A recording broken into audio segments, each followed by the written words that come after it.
Pumerwisyo ang landslide at baha sa ilang bahagi ng Quezon Province, Camarines Sur at Camarines Norte.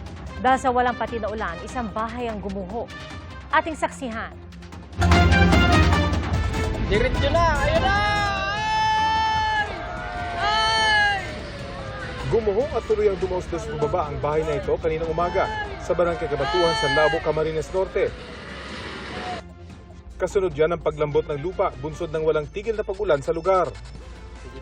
Maging ang bahagi ng Maharlika Highway, hindi rin nakaligtas sa pinsala ng mabiyak at gumuho ang daan.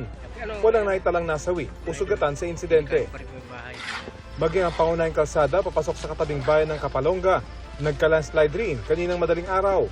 Kumambalang sa daan ang magkahalong putik at lupa, gayon din ang mga natumbang halaman. Sa bayan ng Daet, bumaha dahil sa 2 araw na pag-uulan. Nagmistulang ilog ang ilang kalsada kaya hindi madaanan ng mga motorista. Nakapagtala rin ang pagbaha sa ilang bahagi ng Camarines Sur tulad sa Ragay. Gayon din sa Del Gallego kung saan 5 barangay ang na-isolate. Napatulungan sa mga yan! Pinagtulungan naman ng ilang lalaki na itawid ang motorsiklong ito sa gitna ng ragasan ng tubig sa Tagkawayan, Quezon. Binaha ang ilang barangay roon matapos umapaw ang pinakamalaking ilog sa barangay Kinatakutan kahapon ng hapon dahil sa masamang panahon. Maging ang mga bahay at paaralan sa lugar nalubog sa tubig kaya iniligas na ang mga apektadong residente. Kanina unti-unti na rin humupa ang baha.